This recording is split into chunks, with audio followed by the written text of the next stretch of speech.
Have you ever taken pride in something that others admired, only to discover later that that pride had quietly warped your perspective? Pride doesn't always roar. Sometimes it whispers through compliments and hides beneath politeness. It can look like humility on the outside while subtly hoarding recognition on the inside. Jesus disrupts our typical metrics of success when he declares in Matthew 18:4, "Whoever humbles himself like this child is the greatest in the kingdom of heaven." A child?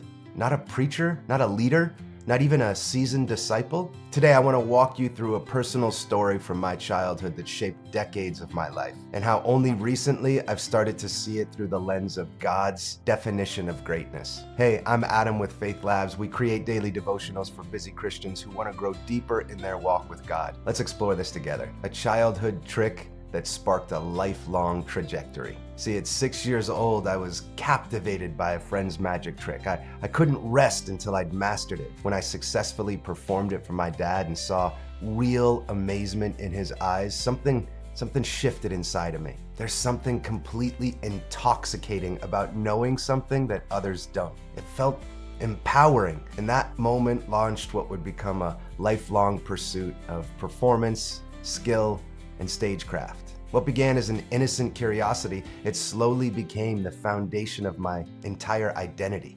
Affirmation turned addiction.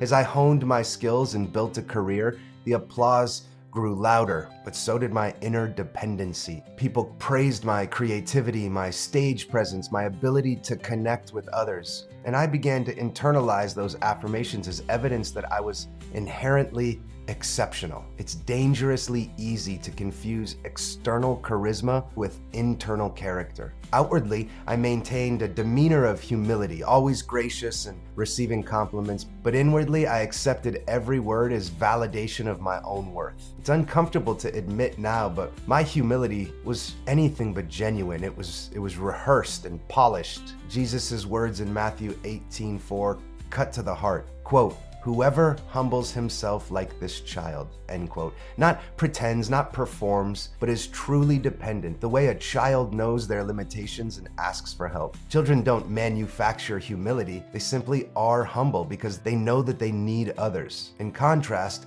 I had woven pride into my identity through polished performances and rehearsed charm, realizing the true source of my gifting. In the last few years, God has graciously confronted me with a much deeper truth. Any creative skill, any stage confidence, any connection I forged with an audience, none of it originates from me. It's all a gift. It's been entrusted, not earned. And there's a very sobering danger here. You can use God's given gift for self-promotion and yet still be greatly celebrated for it. But deep in your soul, the applause begins to ring hollow. It replaces God's approval. For a very long time, I claimed to be performing for God, but my internal compass was still very much orientated towards myself. The kingdom principle, greatness through dependence. When Jesus says the greatest in the kingdom is like a child, he's not calling us to be naive. He's calling us to trust, to surrender, and honestly depend. Not polish, not prestige, not personal branding. He's saying lay it down, stop performing, come as you are. True greatness isn't found under spotlights. It's forged in the quiet spaces of surrender. It's found at the feet of Jesus, where status has absolutely no currency. Today, I'm still dismantling decades of old habits of pride and self-reliance. I'm actively learning to wear the armor of God daily, to resist old narratives and to embrace new dependence. And now, I want everything I do to reflect His glory, not mine. Every show, every video, every breath. Maybe you felt that subtle pull of pride beneath a veneer of humility. Maybe, like me, you've confused public praise with spiritual approval. You're not alone, but here's the good news. Jesus doesn't call the most polished or the most applauded to be the greatest. He calls the most dependent. So what do you say we return to childlike faith? Let's trade applause for alignment. Let's redefine greatness, not by how high we stand, but how low we're willing to kneel.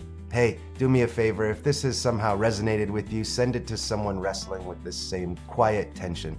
Really does mean the world to me anytime you engage with a like, a comment, or a share. I'd also love to invite you to join our 30-day prayer challenge where we'll press deeper into scripture, we'll connect with God in a real way, and build a sustainable rhythm of faith. Click the link below to grab your free Faith Labs devotional and begin today. I'm looking forward to seeing you in the Faith Labs family. Once again, I'm Adam Wilber, and as always, my friend, onward, and God bless you.